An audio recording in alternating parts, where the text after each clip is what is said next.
آپ دیکھیں جناب حبیب نے جب اپنی بیوی سے کہا تھا اگر میں چلا جاؤں گا تو تمہارا کیا ہوگا، اس لیے میں نہیں جا رہا، وہاں جاؤں گا تو قتل ہو جاؤں گا، تو جناب حبیب کی زوجہ نے اپنی چوڑیاں اتار کے ان کو دی تھی کہ لو چوڑیاں پہن کے گھر میں بیٹھو، میں مولا کی مدد کو جاؤں گی۔ یہ جملے نکل کے کیا، یہ جو حبیب کی بیوی کہہ رہی تھی کیا تھا، یہ محبت تھی جس نے انہیں اتنا قوی کر دیا تھا، اتنی عورتوں کو بھی اتنا مضبوط کر دیا تھا۔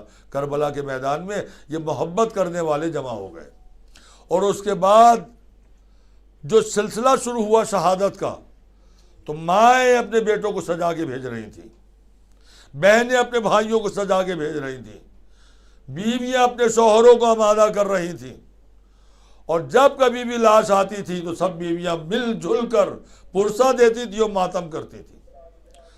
عاشور کے دن جب بازار شہادت گرم ہوا، عزیزان محترم بڑی تیزی کے ساتھ محرم کے ایام ختم ہو گئے، یہ آخری ایام ہیں، بس کل کا دن باقی ہے۔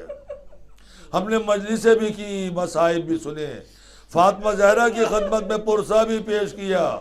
عزیزان محترم مگر پرسہ پیش تو کیا، مگر مولا نے اپنے صحابی سے کہا تھا جب مصائب بیان ہو رہے تھے تو مولا دہاڑے مار مار کے رو رہے تھے۔ قریب میں ایک صحابی بیٹھا تھا، جب مصائب کرب و بلا ختم ہوئے اور سب خاموش ہوئے تو مولا نے آہستہ سے صحابی سے کہا مصائب، میرے بابا کے مصائب بیان ہو رہے تھے مگر تم رو نہیں رہے تھے؟ تو اس نے کہا مولا داڑھی دیکھی ابھی تک آنسوؤں سے تر ہے، میں بہت رویا ہوں آقا۔ کہ ایسے نہ رو، ایسے نہ رو، بلکہ اس طرح سے رو جیسے جنت میں ہماری دادی روتی ہے۔ کہا مولا وہ کیسے روتی ہے؟ کہا سر کے بال بکھرائے ہوئے، واہ حسینہ، واہ علی اکبرہ، واہ عباسہ، سر پر ماتم کرتی ہے، کبھی رخساروں پر تماچے مارتی ہے، چیخیں مار مار کے روتی ہے، جیسے میری دادی روتی ہے ویسے مصائب سن کر رویا کرو۔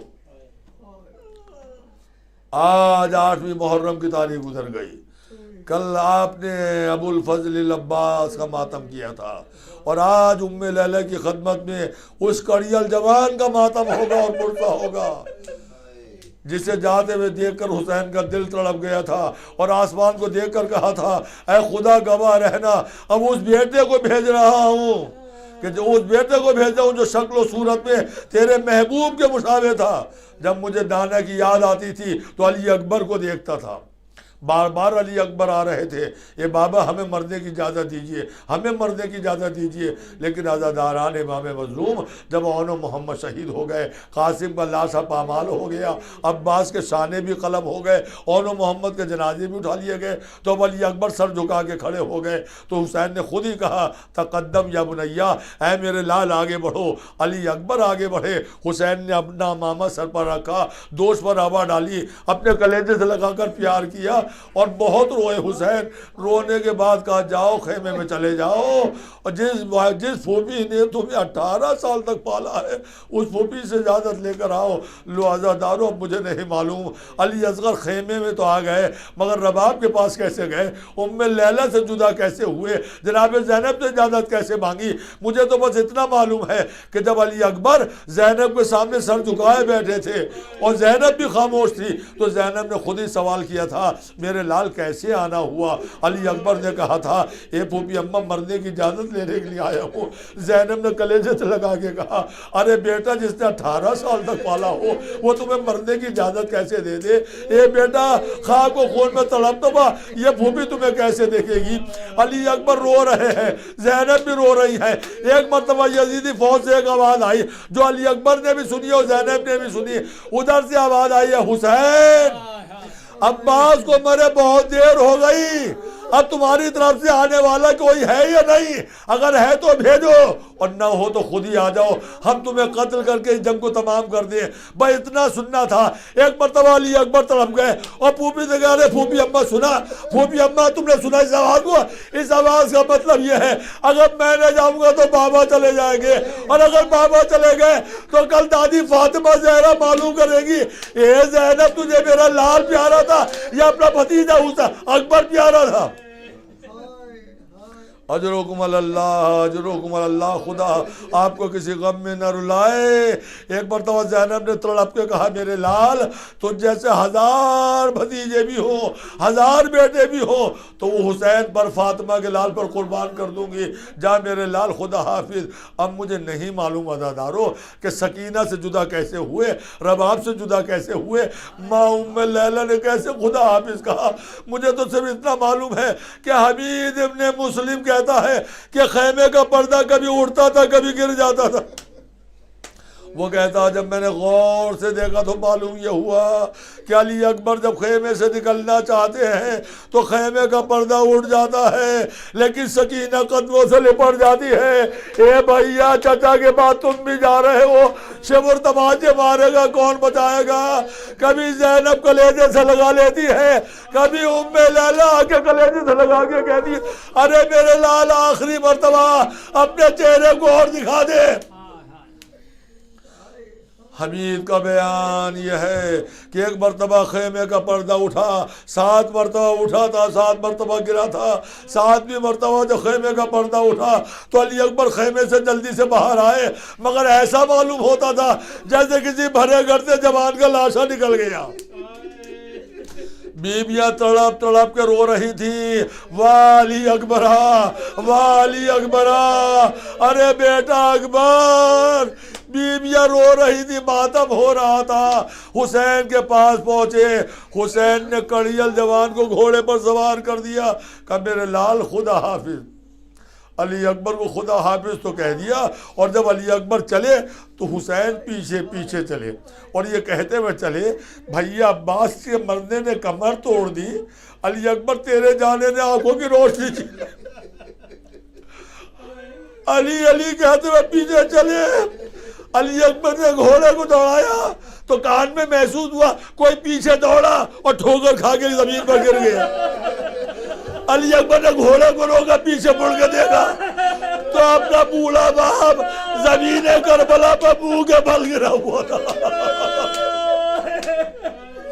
علی اکبر گھوڑے سے اترے، ہاتھوں کو جوڑا، بابا جب بندے کی اجازت دے دی تو آنے کا سبب بتاؤ۔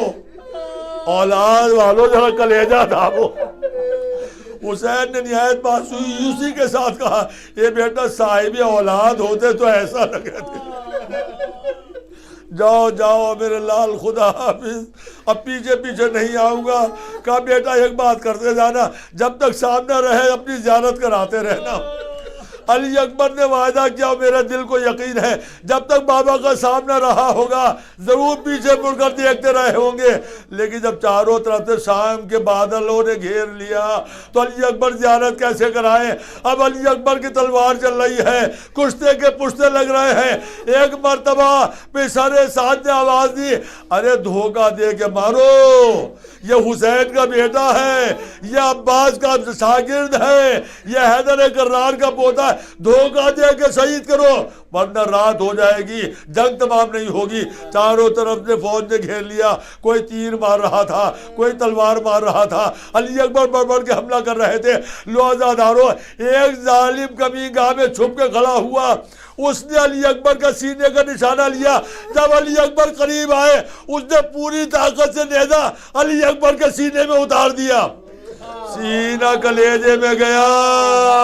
اب جو اس نے ظالم نے نیزہ نکالا تو نیزے کا پھل ٹوٹ کے کلیجے میں رہ گیا۔ اب آنکھوں کے سامنے اندھیرا چھا گیا، علی اکبر سے گھوڑے پر سنبھلا نہ گیا۔ آواز دی بابا آپ پر میرا سلام آخر۔ حسین نے آواز سنی تو میدان کی طرف دوڑتے ہوئے چلے۔ تاریخ یہ کہتی ہے عزادارو، حسین دوڑتے ہوئے جاتے تھے، ٹھوکر کھا کے گر جاتے تھے، اور جب گر جاتے تھے تو آواز دیتے تھے علی علی علی، ارے میرے لال علی آواز دو۔ اب آنکھوں میں روشنی باقی نہیں رہی، کچھ دکھائی نہیں دے رہا۔ تمہاری آواز کے سہارے حسین آ جائے گا۔ لو عزادارو، علی اکبر کلیجے پہ ہاتھ رکھ کر آہستہ آہستہ کہہ رہے تھے بابا جلدی آئیے، بابا جلدی آئیے، آخری وقت ہے، بابا جلدی آئیے۔ حسین اس آواز کے سہارے علی اکبر کے سرانے تو آ گئے، مگر کسی بوڑھے باپ کو جوان کا یہ منظر نہ دکھائے۔ زخمی کلیجہ دیکھا، کلیجے سے بہتا ہوا خون دیکھا، حسین سراہنے بیٹھے اور کہا کہ میرے لال تکلیف کہاں ہے؟ بابا سینے میں بہت تکلیف ہے۔ حسین سراہنے سے اٹھے، علی اکبر کے پہلو میں آ کے بیٹھے۔ عزادارو، دنیا کا ایک عظیم انسان ایک عظیم امتحان دینے کے لیے زمین کربلا پر آ گیا۔ ملائکہ اتر کر کربلا میں آ گئے، 1,24,000 انبیاء کا مجمع آ گیا۔ ادھر ملائکہ رو رہے ہیں، ادھر انبیاء کا مجمع رو رہا ہے۔ حسین کے پاس محمد حضور ہے، حسین کے پاس علی ہے، فاطمہ ہے، حسن ہے۔